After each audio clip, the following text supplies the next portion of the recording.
Nick Dillon, defensive lineman, class of 2019, University at Albany.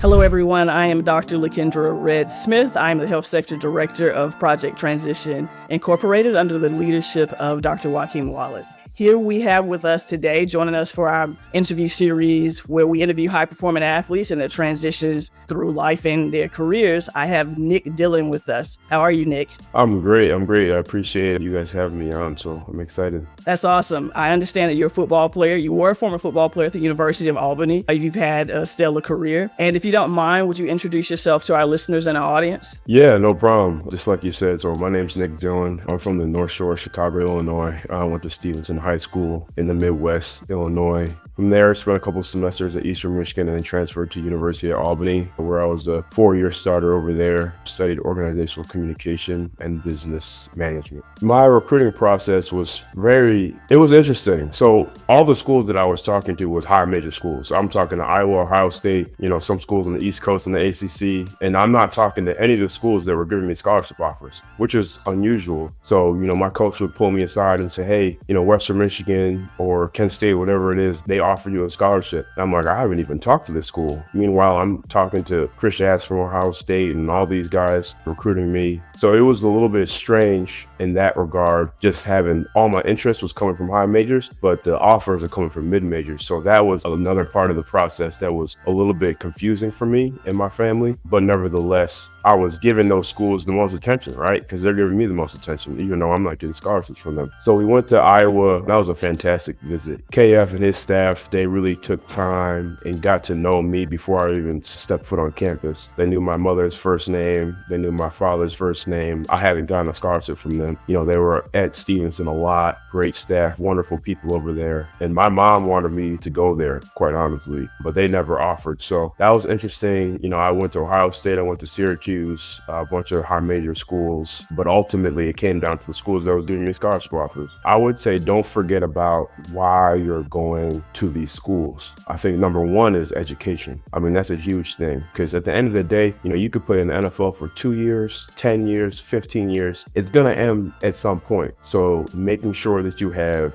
a fallback plan and establishing why you're going to school in the first place, education-wise, I think that's huge because for me, I had Ivy League offers. I think not Ivy League opportunities. I don't even know if they give scholarship offers, but they're Division I. They compete at the high level, even though it's D1 AA. At the end of the day, if you're nice, if you're a productive athlete, you're going to go and be a professional athlete, right? So sometimes it doesn't always matter about I need to get to the ACC, I need to get to the Big Ten. Just take in consideration the academics as well, too. Another thing, I would say that, academics, have that plan after you. The NFL should be the goal, right? The professional sports should be the goal. But what am I going to do? What's my foundation, my fallback plan after I'm done, right? Do I want to, set up a business?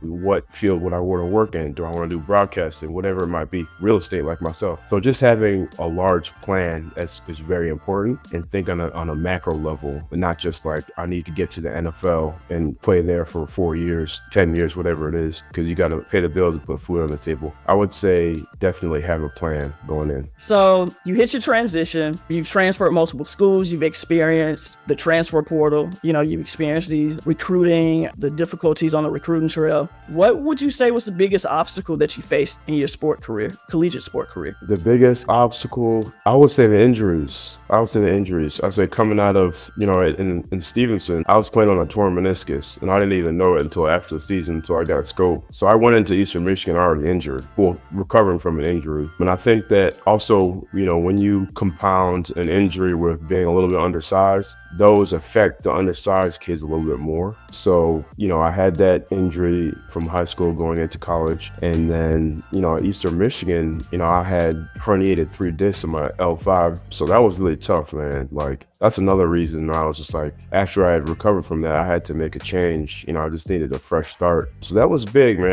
I was in a place that it wasn't conducive mentally. So, that was really tough at University of Albany. I was relatively healthy. There's some games that I missed, but at the end of the day, you're still beating your body up. You know what I'm saying? It's an apprentice for construction in the construction world. So that's another reason why they recruit these kids who are a little bit taller, a little bit larger, just because you can could put your body through that. So I was going against, kids that are 6'5", 350 pounds. That's a lot on your body. But nevertheless, I persevered and was a captain and was productive on the field. But I would say the injuries, because, when you're watching your friends ball out and you're on the sideline for a couple of games, that does a lot for you, right? And it's like you got to come back even stronger than you were before. So I would say the injuries for sure. Like I was saying, like at the end of the day, like everyone on your team, you have a built-in friend group, right? Where, especially we call it the Purple Fam at Albany, and I still talk to the boys this day. We got our group chat going. And I think that when you're seeing your friends out on the field have fun and stuff like that, and you can't contribute, that just sucks a little bit. And then it's like, I gotta not only recover, but I have to be even healthier than I was before. Because at the end of the day, they're recruiting kids to replace you, right? But that builds a lot of mental toughness, I think, because, it's like that in the workplace as well, too. It can be.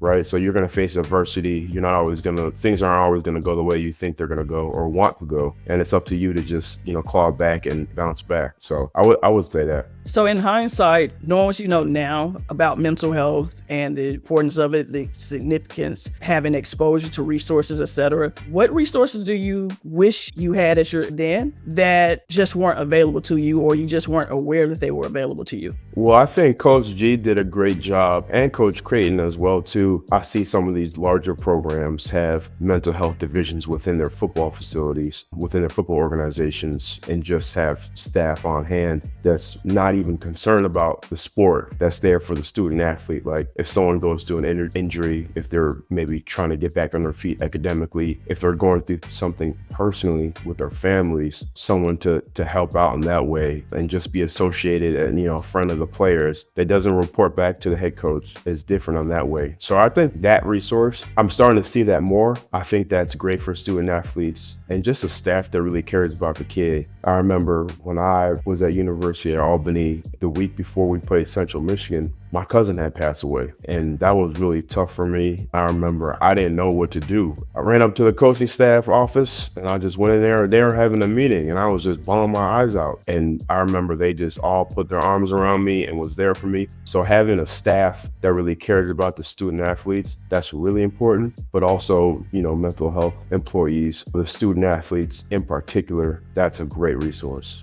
So you graduate from the University of Albany. At some point, it hits you that your career is going to come to an end. Would you mind talking us through that thought process in that moment where it's like, hey, what am I going to do next? That was crazy. That was a crazy time. And the reason it was a crazy time is because when we got done with our season, the last game I ever played, we played at Montana State. And then, there'd be scouts coming into practice all the time for some of my teammates, may not necessarily for me, just based on like productivity and stats and things of that such, which is okay. But you always want that opportunity, right, to have a pro day, because you can test out off the charts and then all of a sudden a team is looking at you and it's like, okay, let's just bring him in for a workout and see how he does. Workout can lead to a rookie minicamp. Rookie minicamp can lead to OTAs. OTAs can lead to 53 summer camp, and summer camp leads to 53-man roster. You know what I'm saying? So anything could happen. So for me, it was like we were getting ready for the pro day, gonna get prepared for it, and then COVID hit, and then they canceled the pro day. So that was like, man, like where I'm trying to go professionally, it's probably done. So I thought that was a sign from God of like, maybe it's time to move on. And then I was in a space mentally where I'm like trying to figure things out. So I ended up getting hired at a commercial builder on the East Coast. And my buddy, he played professional basketball in England. And he was like, hey man, you want to just come live with me for a little bit before you go into the corporate world? And I'm like, absolutely. So, I lived with him for a few months in Sheffield, which is just north of London, living with my buddy who played professional basketball. And then, that kind of transitioned me into the corporate world. But having that experience of COVID kind of taking some things away from me, and also a little bit of my relationships too, that was really tough, because it's like we graduated, we were about to start training, and it was like, okay, no more, we're not doing a pro day, it's done with. And I was like, okay, like this is it. That was tough. It was tough to not share that experience with my teammates. It was tough to we all went our separate ways when COVID hit. So it was a tough time in my life, but it ended up transitioning into a great experience. So what were your coping mechanisms in that moment to get through that challenge? like I said at the beginning of this interview, having a plan, you know what I'm saying? So like, if things don't work out with the pro day, what am I going to do? So, I was like, I need to get away from everything and just take a deep breath and let me go to England. I got a chance to go to Amsterdam, Venice. We were going to go to Switzerland and some other places, but, COVID affected things with travel. But having a plan, I was taking a deep breath and getting my mind right, spiritually, mentally, physically, where I wanted to be at. And it worked out. I came into my first job with the right mindset. And I was like, what else can I challenge myself with? Because that's another thing, right? Because as student athletes, we're extremely competitive. So I'm like, you know what? I'm a big boy. I feel like I'm not a big boy at heart. I need to lose some weight. So I put it on myself to lose the weight. I think I was like, 275, 280. I got down to like 205, was doing the ketogenic diet, was running, lifting, eating very well. So that was something that I was relentlessly pursuing, so I'm making sure my mental is good. I'm making sure my physical is good. I'm making sure my spiritual is good with Bible study, things of that such, and just making sure that I'm coping with things the right way. Because that's a big transition. Some people don't do it that way. So it sounds like a lot of the elements that you learned in athletics, you kind of took those pieces and implemented them in your personal and your professional life. What would you say the biggest lesson sports and athletics has taught you? Man, the biggest lesson, I think my journey in being an athlete, it's had its ups and downs, right? There's always times where, even when I was first starting playing football, I had like really bad asthma. So we were doing wind sprints and I'm like gasping for air. I can barely breathe, blah, blah, blah, acting all dramatic and stuff like that. And I thought like, this is just too much for me. Like I'm done with this. But persevering through times like that, fighting through, seeing results based on the work that you've done. And I think like kind of building like a mental callus of, I'm going to fight through everything that's put in front of me. I'm going to do it with intent. I'm going to do it with a plan, and I'm going to execute to my highest ability. I think that's kind of something that it's almost like a uncoachable that someone like me brings to the table, as an employee in the corporate world that other people don't have, that I've seen, because when you go through tough times, sometimes those situations aren't going to get better tomorrow. But when you handle tough times over and over and over again, you handle the next tough time with better intent. You know what I'm saying? Those situations that are thrown at you, those adverse situations, maybe they won't be as easy in the moment, but when you're attacking them every single day, it gets easier or more feasible because you have faced so many tough, adverse situations. So I would say that for sure. How important is mentorship? It's huge. That's something that I've always seeked out, even when I was young, because when I was, like 6th grade, I was playing with 8th graders, you know what I'm saying, when competing at that level. But I always viewed some of the older kids as my mentor, and I realized that anything you can do to grasp on and make a transition easier from someone who's been through it, that helps out. So talking to the older kids, talking to coaches who've been through it, talking to athletes who have already graduated or played professionally, or whether that's corporate world, people who have been through the ringer with experience. I think that picking their brain and figuring out the little nuggets that you can use to help your situation out, that's fantastic. I've always tried to seek out mentorship, and it does wonders for me. So I would encourage everyone to always try to do that in whatever transition they're making in life. One of my buddies that I grew up with, his family owns a tile subcontractor. So when I was working for a commercial builder, his pops, he helped me out to get to that position as project engineer at W.E. O'Neill. Having someone in my corner like that, mentoring me, and then also, his uncle, his brother, which is his uncle, my friend's uncle, he would take me out to different project sites, walk the sites, put me in front of superintendents, project executives, project managers. And that was big because he was like, look, Nick is here. You know what I'm saying? If you want to hire this kid, hire him, you know what I'm saying? And also told me what it's like in the workplace environment. What can I expect? What am I going to like, potentially not like? So that's huge. That's huge. And I think it definitely helped me get into one of the best builders in Chicagoland area. And then also after that, getting my MBA, I had a mentor at Hines, which is a large general partner fund. They're a developer, for lack of better words. And one of their directors is my mentor to this day. Actually, two of them are my mentors to this day. When they kind of laid the foundation of of like how I can get educated to get into the development space, to get into the private equity space. What type of things do I need to pack my tool bag with, whether it's on the quantitative side, learning Excel modeling,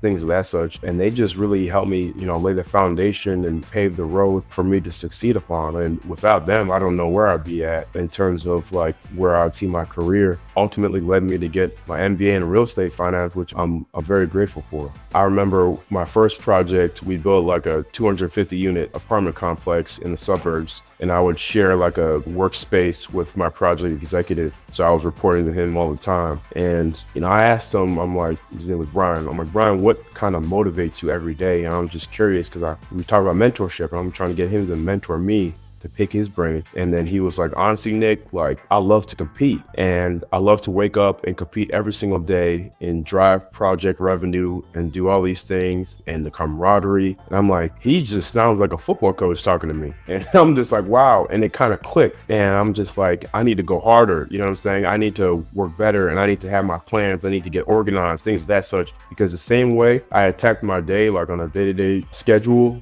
when I was being a student athlete, I can do the same thing in the corporate world. So using those practices and tactics and processes that you learn when you're a student athlete and implementing them in a day-to-day work atmosphere, that is something that really helped me. So for the transition, I would say use that 100%, because you aren't going to have a text message that is sent out to you saying, we got meetings at 6 a.m., training staff at this time, practice, blah, blah, school. You know what I'm saying? You don't have that structure from a sense of people sending it to you. So you got to create that for yourself. But utilizing what they have given you when you're a student athlete and bringing that to your professional life, that is something that is huge. And I did it for myself. And I think it was definitely helped me be successful.